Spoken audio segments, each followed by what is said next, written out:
Alors aujourd'hui, on reçoit une chroniqueur qui est bien connue et bien appréciée pour plusieurs, dont moi, au Québec, et qui est aussi romancière. C'est son premier, en fait, s'appelle Madame de Rima El Khoury, un petit livre que je vous en parle dans un club de lecture que j'ai dévoré en quelques heures.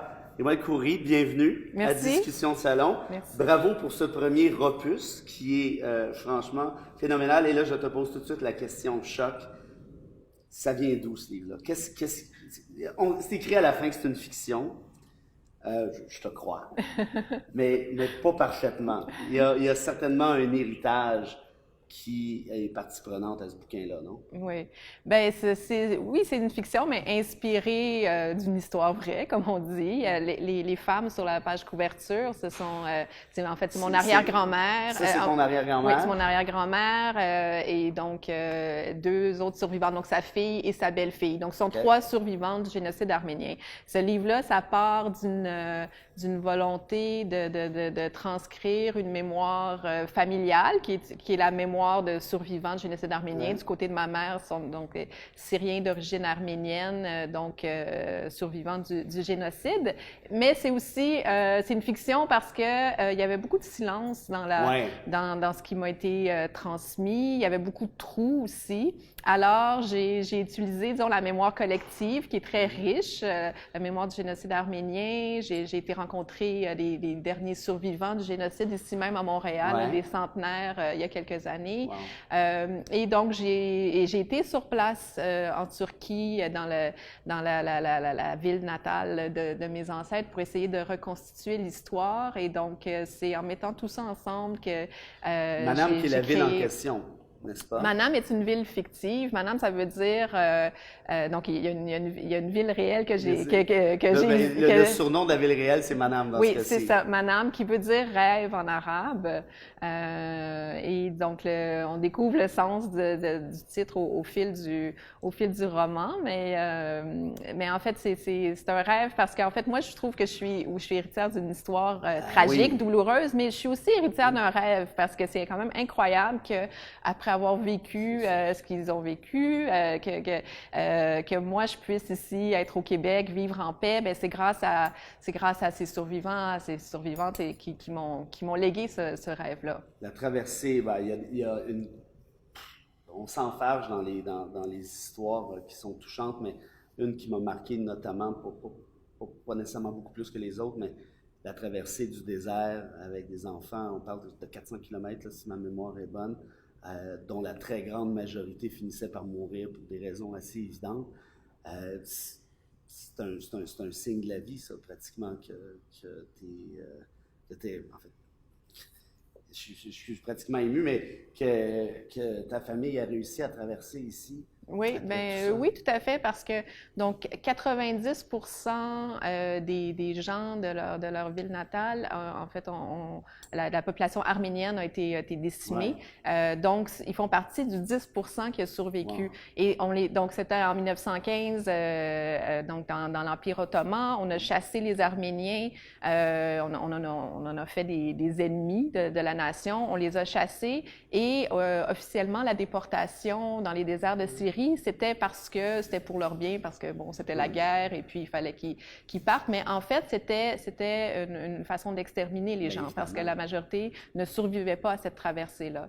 Mais donc, je fais partie de ma famille fait partie de cette minorité qui a survécu. Donc, ce qui rend infime minorité qui a survécu, qui a refait sa vie en Syrie avant de venir au Québec des années plus tard. Oui. Et le grand-oncle qui était là-bas jusqu'à, bon, c'est peut-être un personnage fictif, là, j'arrête avec mes questions, mais qui a vécu les dernières crises en Syrie et qui est en correspondance, en fait, avec la grand-mère, et de voir ces vies parallèles qui ont quand même un tronc commun assez évident. On parle d'un jumeau et d'une jumelle ici. Oui, oui.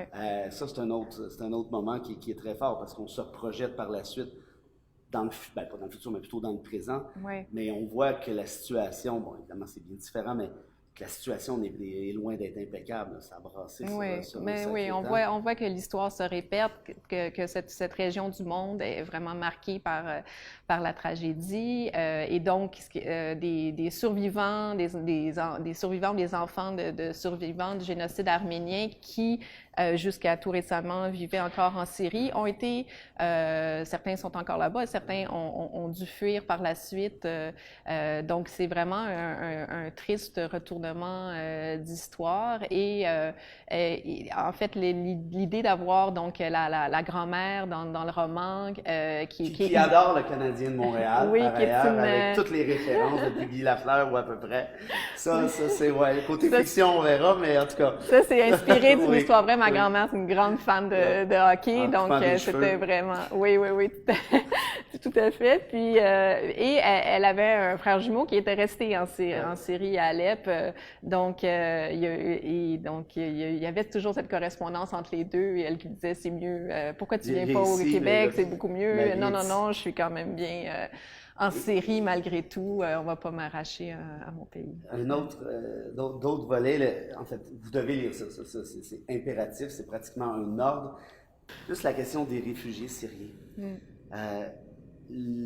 L'enseignante, en fait, qui est le personnage principal, qui enseigne à une classe de quoi, ils ont 6 ou 7 ans, là, si je me souviens bien, et qu'elle enseigne à ces réfugiés-là, il y a un message qui fait. Est-ce que ça t'a, je finis par poser ma question, est-ce que ça t'a pas un peu délivré, en quelque sorte, de pouvoir lancer le message en disant, ça s'appelle la vraie vie, là. Ça s'appelle les vrais trucs, là. Laissez faire les trucs là, que vous connaissez pas, là. Mais ces enfants-là arrivent ici, tout nus dans la rue, puis on finit par les sauver, et ma famille elle-même, en quelque sorte, en est la meilleure preuve. Est-ce que ça n'a pas fait du bien, ça, en quelque sorte, de pouvoir envoyer le message? Oui, bien parce que même si la toile de fond de ce roman-là est tragique, en fait, c'est une quête d'espoir, où on trouve l'espoir dans un monde aussi désespérant. Puis je trouve que, justement, l'école, l'enseignement, c'est là où moi, je m'accroche beaucoup à cet espoir-là. Donc, l'enseignante qui accueille des réfugiés haïtiens, syriens, et qui réalise, en fait, quand elle se pose la question de savoir, moi, de quoi je suis héritière, bien, je suis héritière de ce devoir-là de me lever et de venir en aide, disons, à tous ceux qui ont besoin d'aide, peu importe si c'est des guerres qui les ont chassés, mais donc de revenir à cette humanité commune-là, je pense que c'est un des principaux enseignements qu'on peut tirer quand on est héritier d'une mémoire comme celle-là, de la mémoire de survivants d'un génocide. Ouais. Est-ce que Rima El-Khoury pense qu'il y a un espoir qu'on puisse en revenir à une certaine forme d'humanisme?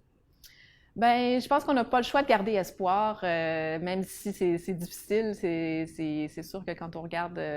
si on sort du Québec, notamment. Oui. C'est sûr que on est toujours... La déshumanisation, c'est quelque chose qui m'inquiète beaucoup et qui est très facile à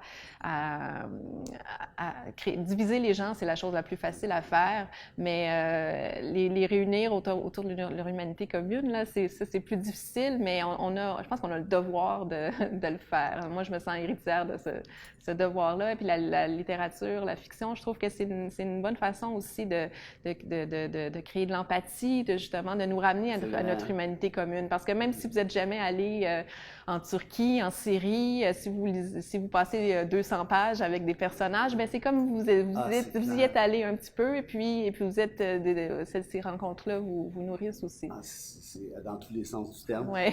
Et pour finir, j'ai appris, moi, avec le génocide arménien, je vous en parle, j'ai beaucoup appris sur le génocide, notamment à quel point tout ça s'est fait très rapidement. Les Arméniens sont devenus l'ennemi du peuple, comme disait Schmitt en Allemagne. L'important en politique, c'est de se créer des ennemis. Le temps de 25 sous, puis c'était réglé. Et ça inquiète très fortement quand on voit ce qui se passe actuellement. On se dit, OK, la prochaine étape, c'est quoi? Est-ce que ça t'inquiète aussi? Oui, ça m'inquiète toujours. C'est très, très facile de construire des ennemis. C'est très facile. Donc, je pense qu'il faut qu'on a le devoir de rester vigilant, puis de se lever, de dire non chaque fois qu'on divise les gens sur la foi de leurs différences pour des intérêts politiques.